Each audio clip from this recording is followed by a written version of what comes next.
What's up, YouTube? Welcome to Full Potential 1000, and I am Paul Malimavi, your host. Today, I wanted to make a video about my father, my pops, and I just wanted to express how I feel about him. You know, everything that has happened and everything that I wanted to say to him. Maybe I will. Maybe I will. I plan to. You know, my father's not a horrible man. My father's not a horrible man. My father was a person that I loved dearly when I was young because he was filled with love, for me at least. And I knew that this man loves me. And I don't know how long that lasted for, maybe around 6, 7 years, 8 years, around that time. That's when I was visiting my father because my father and my mother were living at the same house. You know, my mother was living with her grandma, with my grandma, and then my father was living with his mother, which is my grandma. I got two grandmas. So I used to visit to my father, but I permanently stayed with my mother. And this visit, this day, I was around 8 years old, and I don't know, it was like a party. It was like a party, and I heard a lot of screaming because there was like a room down ahead when you go when you get out the dining room. You know, because the house was like a two-part house, a big house, and there was like rooms outside the house that you needed to go out of the house, the big house, in order to access them. But then I heard, these loud shouting noises, and on that day I came with my mother, I visited with my mother, and I never really remembered my father as the person that when he drinks he gets loud, violent. I never really knew at that point. And I think maybe because I wasn't aware enough, I was too young. But that day, that was the first day that I've seen him act that way, act in a way that I never thought he would. Not even necessarily he would, but I never knew of. So I went down to, investigate what's up with the shouting. What's going on? What's going on? And when I got down there, and this is my father's room. That's where he stays. That's where he lives. And when I got down there, I see my father choking my mother. And he's just choking her right at the bed. And of course, I just immediately started to get active. I was just angry and sad at the same time and shocked. I knew one thing in my mind is that I have to stop this. So with my little hands, my little body, I tried to climb him, and I climbed on his back, got on his back and tried to strangle him. But of course, he did nothing. And then he just grabbed my hand and threw me on the bed alongside with my mother, and that's when he also choked me. He choked me too. And I don't even know who stopped it, because that time I was like, it was kind of like skipped in my mind. But I think it's because maybe I was so shocked that I was out of it. Because I really don't remember who stopped it or what happened. All I remember is after that, somehow it stopped. He stopped. I'm not even sure he was stopped or he stopped it himself. And then after that, he was on a chair and his head was bleeding.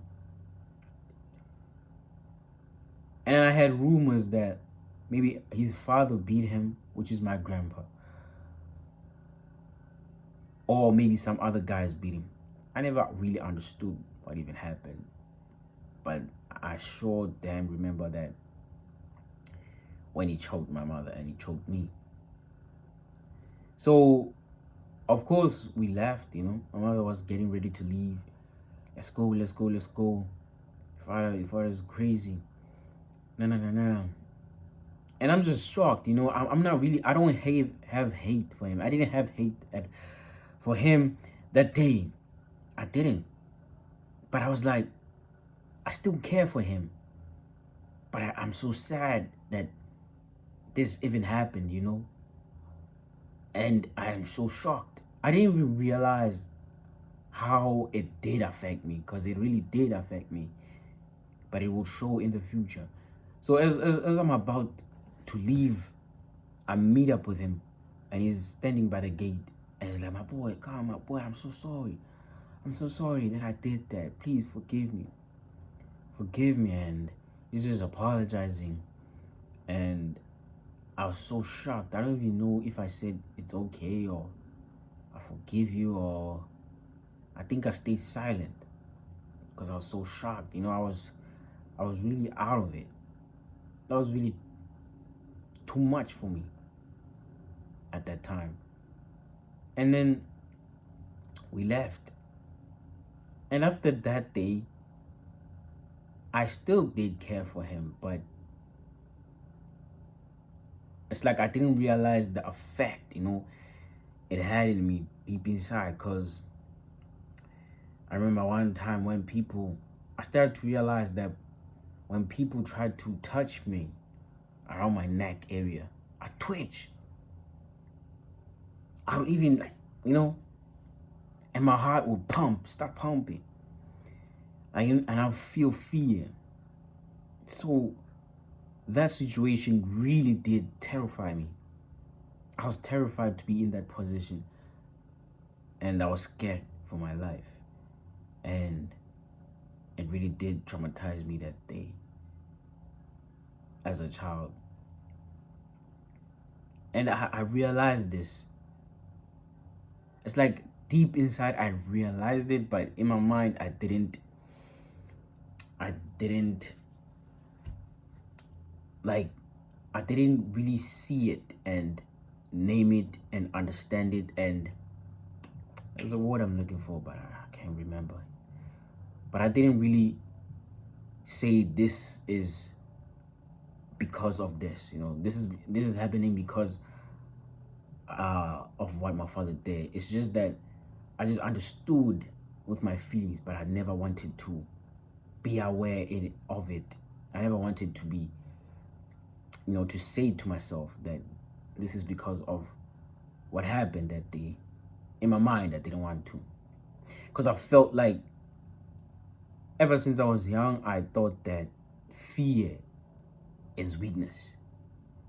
And when I feel fear, it means I'm weak. And when I'm aware of fear, it forces me to be aware that I'm a weak person. That's what I believed as a young child, because when I was young, I used to be this rough person, you know, not necessarily rough, but there were times that I was rough, actually, yeah. And I used to get into fights, sometimes fights that I don't even want. And I would get into these fights because I didn't want the people that I called my friends at that time to perceive me as weak. Because I thought when I would deny a fight, it would seem that I'm weak, and you know, it would seem that I fear this person, and they would say that I'm weak, and being weak was something that I feared to be, because that just means you're nothing. You're weak. You're not important. You're not special. You're not strong. And I wanted to be strong. I wanted to be seen as strong. or at least not even seen as strong, but at least not seen as weak. So when these guys would come to me, yeah, Paul, so and so says he wants to fight you, I would say I would fight these fights because I didn't want them to see me as a weak person, that I fear this person. So that's how I got that belief, and it stick with me. So that's why I didn't even say it into my mind and say to myself that I felt fear that day when I got choked by my father, strangled by my father. I didn't even want to be aware of it. So I just let my feelings be aware of it, but I wouldn't be aware of it. I just let it happen, like the thought came and I never responded to it. So I instead learned to overcome it by letting people touch me. I would let people touch me, grab me by my neck area, and I'll let people do it on purpose so that I can feel at ease again, that my body would understand that I'm no longer in danger, and it worked, and I no longer twitched anymore. I don't know how long it took me, actually. I think it did take me a long time, maybe even 3 years. I'm sure it took me a while because there was a lot of hesitation and I didn't really want to feel that fear, because that fear reminded me of that day and I feared that. But eventually I let people help me, even though they didn't know, but I let them touch me. And that eased things, But around that time, my mother no longer spoke to my father, and I think they were not dating anymore. So I saw less and less of my father. And I would ask, why isn't my father here? Why isn't he visiting me? When am I visiting him? And they would say, he can come, but he chooses not to come. And I don't know, that time, that did hurt me, but I didn't want to take it and understand it, that is true, I just didn't even respond and didn't believe that, I didn't want that to be real, so I just kept quiet whenever they said that. And there were a few times that he tried to come, but he would flake. I don't even know what the reason was, but I remember there was a time that my mother said, come on, let's go and meet your father. And we waited and waited and waited, and he never came. And my mother was so pissed.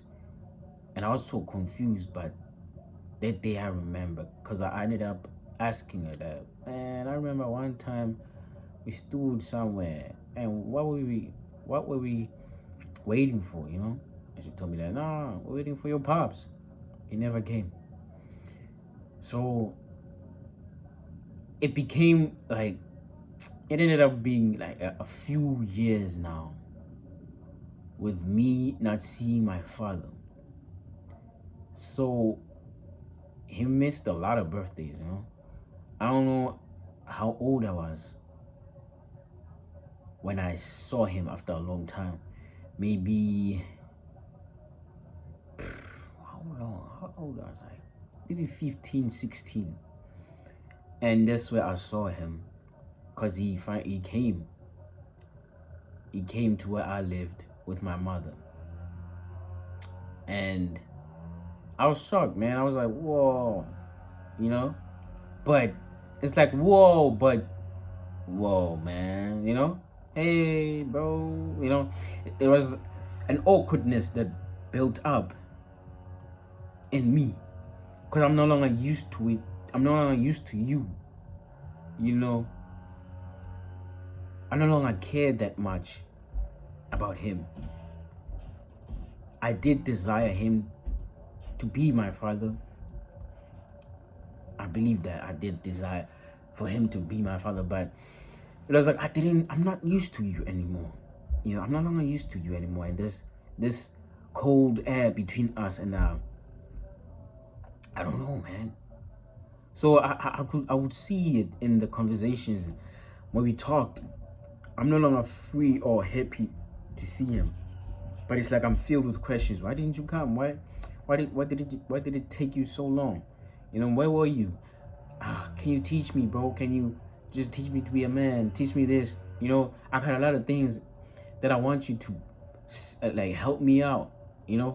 Like be my father, be my leader. I wanted that.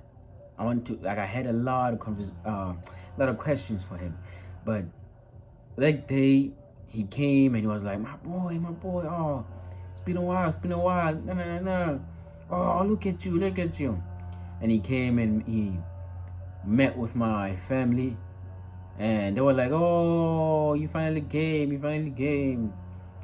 And they were asking the questions that I did want to ask, but I avoided. They were like, why didn't you come?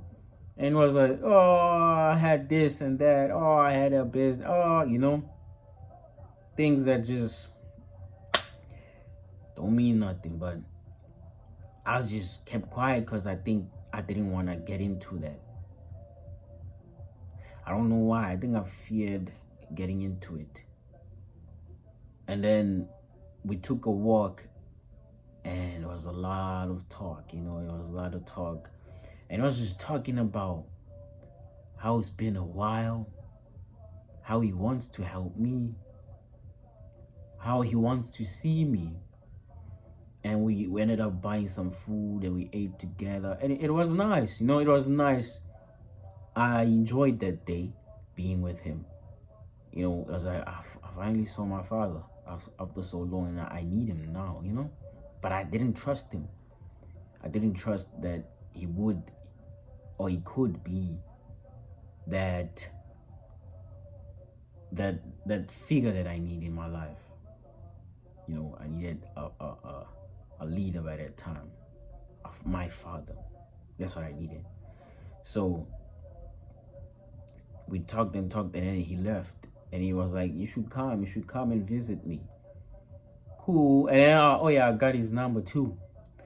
And then we started to chat, but I wasn't chatting with him a lot because then again, I don't trust him anymore. I'm not used to him, and I didn't really feel comfortable anymore. And he was the one starting up the chats, and I would just respond, without really wanting to continue the conversation because I was like uncomfortable, not used to you. And I remember he asked me one time, why didn't you come? He asked me, why didn't I come to him and visit him? And in my mind, I was like, how would I come? I was way too young, and I didn't even know how to ride a taxi. I didn't know the directions, what? More importantly, why didn't you come? I was young. And why would you even say that to your own son? Don't you want to go to him and see him? I had a lot of things to say, but I think I avoided saying those because I didn't want an argument, because I saw him as the person that I last saw him, which is that day that he strangled me and my mother. So I saw him as that type of person that if I say the truth, he'll fight, he'll cause some drama. And then I was like, no, how would I come? I just told him that how would I come? I was too young. I didn't even know the taxi. And he's like, nah, you can land, da, da, da, da. But in truth, I just wanted to tell him, you're my father, You're my father. Wouldn't you want to come to see your own son? I would love that, I would love that my father loves me so much that he would come to me, He wants to be in my life, bro. So that's what I was saying. In my mind, though, I didn't tell him. And then, I don't know after how long, I ended up coming and visiting where he stays, and that's where my cousins live too. And that day, I was happy to see my cousins too. I remember, and I chilled with them, and it was like, yo, man, you're a totally different person, cause man, it's been a while. Okay, maybe 6 years, probably, since they have seen me. They've only seen me as a really, really young boy by that time, but now they get to see me as a teenager. And they were like, whoa. And I'm also like, whoa, guys, you also grow up. You grew up, you know? And it was fun.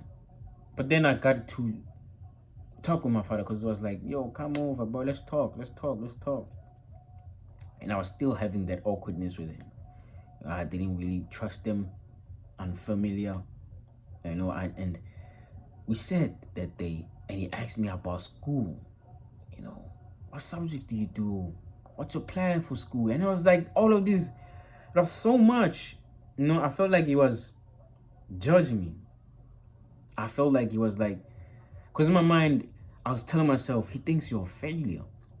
He thinks that you're a dumbass, you don't know maths, you're not good at school, you're not great, you're not getting awards, you're not the best.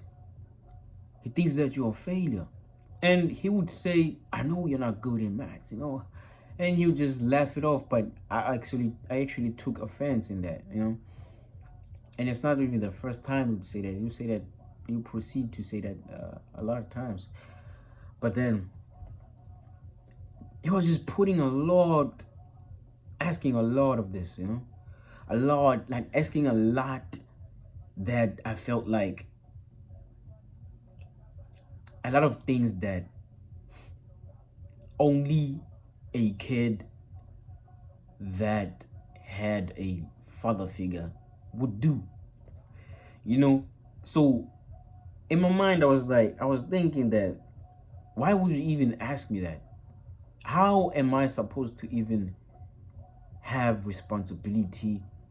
I'm like 15 by the time, I think so. I don't even remember. But then how am I supposed to even have responsibility, dedication, drive, discipline, all of this, when you didn't even teach me, when you're not even there for me? So I felt like he didn't have the right to even ask me that, because he never taught me that. He never gave me those things that he kept on asking me, because I grew up with a family house full of women, The only man in there was just me and my brother. And the rest were like my aunties, sisters, my mother, and my grandma. And that's it, bro. But they didn't teach me how to have drive and focus, discipline, and all of this stuff that I needed. They didn't teach me. So it pissed me off when he asked me those type of questions. What are you doing? What are your goals? And he was like, I feel like you don't know what to do, bro. I feel like you're lost, and and I was like, but I didn't tell him. I was like, you don't get to say that, you don't get to say that, because you didn't teach me that. You weren't even there. You were not there. You're like meeting me right now when I'm a teenager. And it really pissed me off when he kept on asking me that, and it made me feel like I was kind of a failure. That I'm not smart, I'm not doing great in school. It made me feel like I was a failure, and my life was just shit. And I kept on wondering, am I a piece of shit? Am I a loser? And then from then on, I decided to myself, I no longer want to speak with him. So I would never go to him voluntarily. I wouldn't go to him if he was like, yo, come on, bro, it's been a while, let's talk. I wouldn't go. I would only go at those times. when he asked me, because I didn't want to. I wanted to avoid those type of questions, those conversations, and then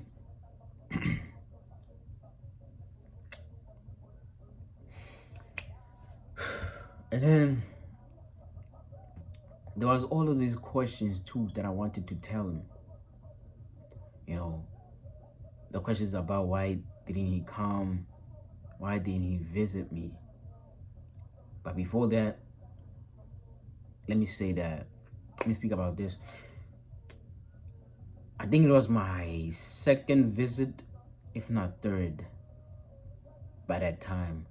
And then I visited, but at this point, I'm just visiting my cousins. I'm no longer visiting him.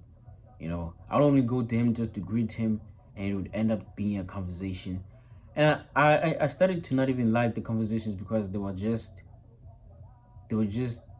laughs, you know, like we're just joking. And then after joking, it's the judging, you know, what are you doing? Nah. Are you in college? You know, I mean, I understand that's a good questions to ask, but at that moment I felt like I felt judged for something that he's not even supposed to ask, you know, because he never even participated in that. He never even taught me anything, how to be a man or anything. So every time it was just those type of conversations, and the more we had them, the more I was like, I'm gonna avoid you, you know. So I never talked to him that much on WhatsApp or even face to face. But then it was like a party again, and everybody got drunk. But I didn't. At that time, I wasn't drinking. Yeah, I wasn't drinking. I think maybe I was 17 or 16, and then, and he was drunk. Oh boy! And when he was drunk, I remembered that day. I ended up remembering that day that he became that way because he was drunk too. He was influenced by alcohol, you know. And he kept on, because I was chilling with my cousins, and he kept on coming into the room, being like, wasn't Paul? Oh, Paul, yeah, you know, speak. And somebody else will tell him, leave the kids alone. And then he'll go. And he'll come back. So he's just coming back after 2 minutes. And it pissed me off because then again, by the time, I really didn't like him anymore, you know? Because I felt judged and I felt like there's an awkwardness and I felt unfamiliar with him and I felt a little bit angry about him that he didn't even raise me, you know? And then I remember I started to hide myself. So when he came in, I was like, where's Paul? He didn't see me. And they were like, no, we don't know. And he left. And then later that night, he started shouting, you should leave me. Don't touch me. No. And I was like, damn, he's still that way. After so long, he's still that way. My cousin was like, yeah, it didn't change, bro. It's still that way. Like, damn, that's crazy. So I started to have a disdain for him, you know. I no longer respected him. I no longer loved him as much, but more of a disappointment. But not hate though. So there's this, like, these many emotions, you know, feeling judged, awkwardness, unfamiliarity, angry. Why would you ask me that? Why didn't you even come? You didn't even raise me. You didn't even, you know, all of these things that I'm just angry at him for. And oh yeah, and I remember I was telling my cousins that, man, if he ever comes near me, I promise I'm gonna fight him. I'm gonna beat his ass. And it was also like, yeah, I bet you can. You're so beef. But then I was also training big time. Yeah, oh, man. I remember I was kind of goofy at that. But I really meant it actually. With a little bit of fear though, but I did mean it. I would have done it even if I felt fear. Because I was really being dramatic, man. And I felt like that drama would have fell on me. It would have became violence that fell on me. And then I don't know, it ended that day, and then the next day he was like, "Oh, what did I do?" Da, da, da, da. And that even pissed me even more. Now you're pretending that you don't know what you did, and you don't know what happened, and it even pissed me even more off. It pissed me off, and I was like, man, this nigga sucks, you know. So it made me like feel more distant with him. Like I really don't like him now. And then I don't know, a long time passed, but I was still keeping in contact with him, via cell phone. And then, oh yeah, I remember I was taking a walk and I was like, man, I didn't like. This was around last year actually, so I was like, I didn't like that I kept everything inside of me. All these questions, all these concerns that I wanted to tell him. Let me tell him now. So I called him and I was like, yeah, I just want to. Oh, wait, I don't think I called him actually. I think I did a voice note. And I was like, why didn't you come? Why didn't you come and visit me? Why weren't you in my life? Why didn't you become a father for me? What happened? And he just started blaming. Where's your mother? It was your family. They didn't want me there. And I was scared for my life. They would have poured me with hot water. And meantime, I was living with them, and I know that they they were encouraging him to come and visit me. They were telling me that he doesn't want to come, bro. You see, he doesn't even want to come. And I even asked my mother. She was like, no, he don't want to come because he feels embarrassed that he didn't pay the money that he needed to pay. And I don't know. I just feel like he just didn't want to. I just feel like he just didn't want to deal with that. Like I wasn't that important to him. And I was just unsatisfied with that answer and disappointed. I was really disappointed, and I just said okay. And I left it. And it made me more disappointed in him and more distant. And he kept on complaining now that you no longer contact me. Why don't you call me at least? And I made excuses, but really, really I wanted to say that I don't want to talk to you, bro.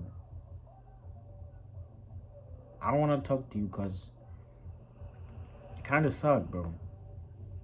I understand that we have our own problems and, we need to fix them and whatever. And I won't judge you for the way you are. But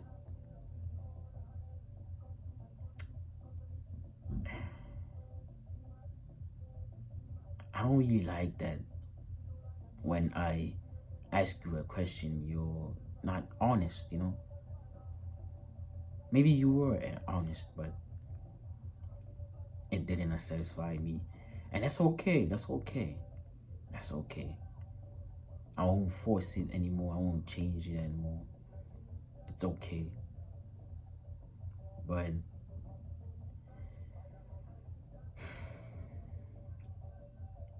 I'm just not with it. And I still have a lot of questions still. I still have a lot of, a little bit of anger too. And things to say too, that you don't deserve to tell me that. What am I doing in my life? you should do this with your life, you should do this. You were not there. And you didn't raise me. And I don't want to say that as a condescending thing or if I'm attacking you, but I want to say it as a truth, you know. And it's kind of like it felt like a stab, you know, a stab to the human that I built, and the human that my family helped build. And I didn't like it. And I felt that he didn't deserve to question it because he didn't even try to help. So then on, I never really contacted him that much at all. And you know what? Maybe after this video or the next day, I'm gonna call him. But I'm gonna call him just to say all of this to him. And I won't say it in order to get a response, but I'll say it just to let it out. Without expecting him to explain, or as long as I said the questions that I want to say and the statements that I want to say, it's okay. I'll be fine then. And I also realized that sometimes you gotta be happy. No, you gotta appreciate the fact that somebody didn't raise you. You gotta appreciate that your father didn't raise you, or maybe your mother didn't raise you. You gotta appreciate it. Because if they did, you could have ended up suffering just like them. If my father raised me, I could have ended up suffering just like him. The emotional and mental cancer that he has, I would have gotten it too. Nobody's suffering can help or raise anybody at all. They'll just make a copy. And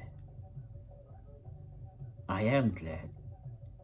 And in that, it brings a sense of control that I can control my destiny, how I am, who I am. And I'm okay with that. I like that.